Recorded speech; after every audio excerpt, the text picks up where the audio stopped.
अस्सलाम वालेकुम नाजरीन, आज 27 जुलाई है और मैं हूं आपका दोस्त नदीम अकरम।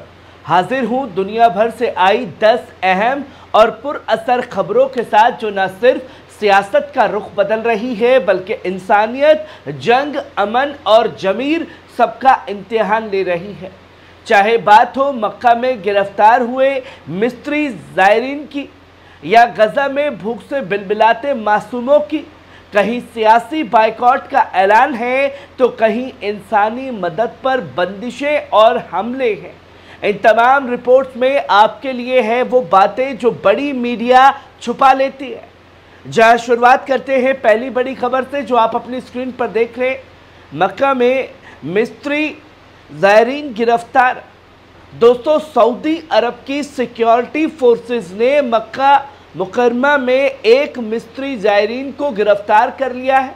इल्ज़ाम है कि उसने हरम पाक में फ़लस्तीनी परचम लहराया जो सऊदी कानून के तहत गलत है। ये वाक़या हज के दौरान पेश आया जब लाखों मुसलमान दुनिया भर से वहाँ मौजूद थे। सऊदी हुकूमत ने कहा कि मकाम मुक़द्दस को किसी सियासी पैगाम का एहतजाज का मरकज़ नहीं बनने दिया जाएगा। इस गिरफ्तारी पर सोशल मीडिया पर मिलीजुली राय सामने आ रही है। कुछ लोग इसे फ़लस्तीन के साथ नाइंसाफ़ी मान रहे हैं तो कुछ इसे मुक़द्दस मुकाम की तौहीन मान रहे हैं। वहीं आप दूसरी खबर देख सकते हैं, ईरानी हुकूमत का पैगाम। दोस्तों, ईरान ने आज एक अहम ऐलान करते हुए कहा कि वो अपने तमाम हमसाया ममालिक से रिश्तों को और ज़्यादा मजबूत करने की कोशिश कर रहा है। साथ ही उन तमाम ईरानी अफराद के लिए भी ये पैगाम दिया गया है कि जो मुल्क से बाहर हैं अब उन्हें वतन वापसी से कोई खौफ या हिचकिचाहट नहीं होनी चाहिए।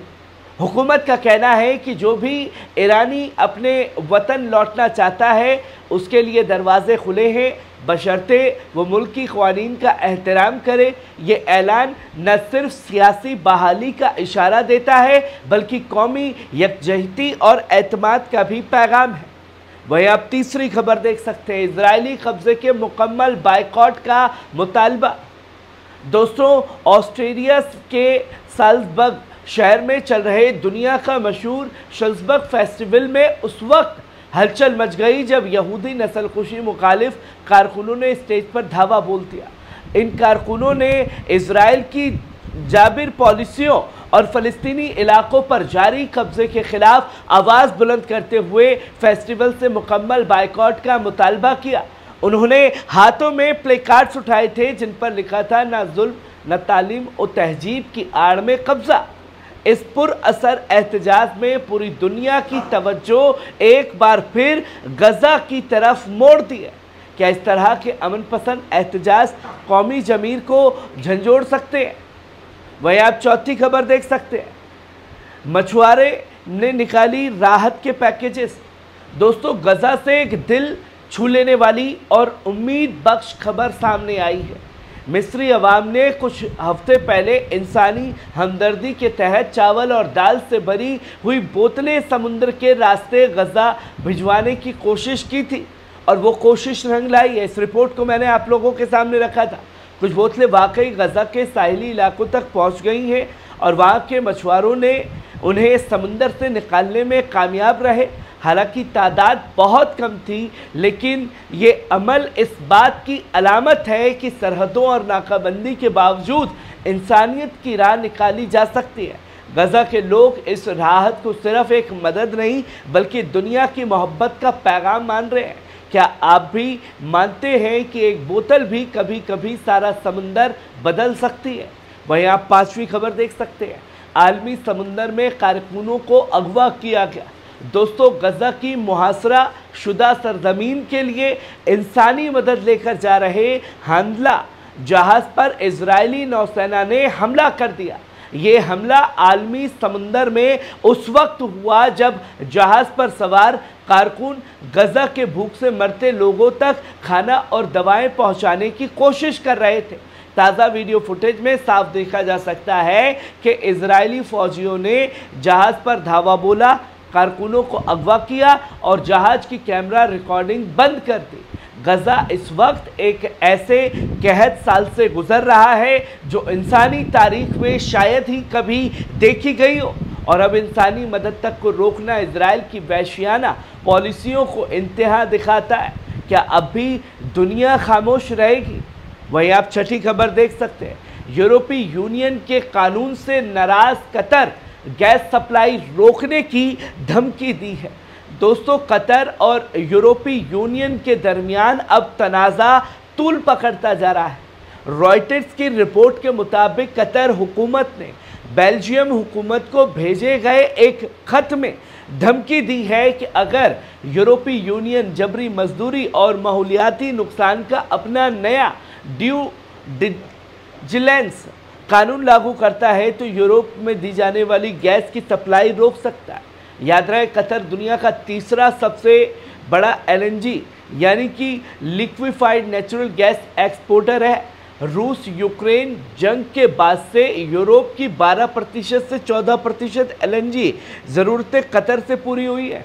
ये धमकी अब सिर्फ तिजारत नहीं बल्कि जियोपॉलिटिक्स का खुला इशारा बन चुकी है, जिसकी तस्वीर लोगों के सामने लगातार आ रही है। वहीं आप 7वीं खबर देख सकते हैं, इंडोनेशिया अरब डॉलर में खरीदे गए 48 नस्ल के कान जहाज। दोस्तों, आज एक बड़ी दिफाई डील आलमी सियासत में हलचल पैदा कर दी है। इंडोनेशिया ने तुर्की से 5वीं नस्ल के 48 कान जंगी तैयारे खरीदने का मुआहिदा किया है, जिसकी कुल कीमत तकरीबन 10 अरब डॉलर है। कान तुर्की का खुद साख्ता 5वीं जनरेशन फाइटर जेट है, जो न सिर्फ रडार से बच निकलने की सलाहियत रखता है बल्कि आलमी मानकों पर एक आला दर्जे की जंगी मशीन समझा जाता है। ये सौदा न सिर्फ दिफाई ताल्लुकात को मजबूत करेगा बल्कि इस्लामी ममालिक के दरमियान टेक्नोलॉजी ताउन की नई मिसाल कायम करेगा। क्या ये तुर्की इंडोनेशिया ताउन किसी नए ब्लॉक की बुनियाद है? वहीं आप 8वीं खबर देख सकते हैं, चंद राहत टर्कों के इर्द गिर्द जमा हुए भूखे फलिस्तीनी, मदद की आस में तड़पती इंसानियत देखी गई। दोस्तों, ये वीडियो आप अपनी स्क्रीन पर देख रहे हैं। जुनूब गजा के मोराग एक्सिस पर आज एक दिल दहला देने वाला मंजर सामने आया, जहां हजारों भूखे प्यासे फलिस्तीनी राहत की चंद ट्रक के गिर्द जमा हो गए, जिन्हें कई दिनों से न खाना न पानी मैसर हुआ। वो अब हर ट्रक को ज़िंदगी की आखिरी उम्मीद समझकर लिपट जाते। इन ट्रकों में गिने चुने खाने की पैकेट्स और पानी की बोतलें थीं, मगर भीड़ इतनी ज़्यादा थी कि जंगी जैसी अफरा तफरी मच गई। औरतें, बच्चे, बूढ़े, हर कोई अपनी जान की परवाह किए बगैर बस एक निवाले के लिए लड़ता दिखाई दिया। गजा इस वक्त सिर्फ जंग का मैदान नहीं बल्कि इंसानियत इम्तिहान भी बन चुका है। क्या दुनिया अब भी खामोश रहेगी? वहीं आप 9वीं खबर देख सकते हैं, तेल अवीव के जनूबी शहर बातियाम में बस धमाका, झुलसा हुआ जिस्म मिला, तहकीकात जारी है। दोस्तों, इजरायली ज़राए ने एक धमाका खेज वाक़या रिपोर्ट किया है। तेल अवीव के जनूबी इलाके बाट याम में एक बस में ज़ोरदार धमाका हुआ, जिसके बाद बस में आग लग गई और चारों तरफ धुआं ही धुआं फैल गया। इजरायली पुलिस का कहना है कि जलती हुई बस से एक झुलसा हुआ जिस्म बरामद हुआ है, मगर अभी तक ये वाज़ेह नहीं है कि ये हादसा था या किसी साजिश का नतीजा है या कोई बड़ा हमला तो नहीं हुआ जिसे छुपाया जा रहा है। मौके पर बम स्क्वाड और तहकीकाती टीमों ने काम शुरू कर दिया है, लेकिन सोशल मीडिया पर इस वाक़े को लेकर कई कयास लगाए जा रहे हैं। क्या ये हमला था या फिर कोई अंदरूनी तकनीकी खराबी थी? हकीकत क्या है, आने वाला वक्त ही बताएगा। और अगर ये हमला था तो क्या इजराइल खुलकर के ये बता पाएगा? वहीं आप आखिरी और 10वीं खबर देख सकते हैं, लंदन में फ़लस्तीनी हामियों का एहतजाज। दोस्तों, लंदन में वाक़े मिस्र के सिफारत खाने के बाहर आज गजब का मंजर देखने को मिला, जब फ़लस्तीन के हामियों ने वहां ज़बरदस्त एहतजाज किया और सिफारत खाने के गेट बंद कर दिए।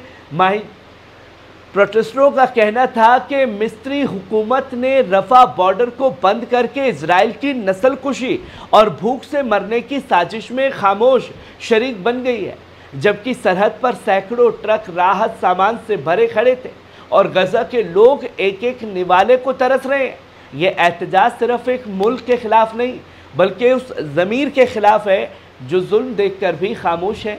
क्या रफ़ा का दरवाज़ा इंसानियत के लिए खुलेगा? ये सबसे बड़ा सवाल है। नाज़रीन, ये थी आज की 10 मिडल ईस्ट की सबसे बड़ी अहम खबरें। आपको कैसी लगी? कमेंट बॉक्स में आकर के अपनी राय ज़रूर दीजिएगा। शुक्रिया।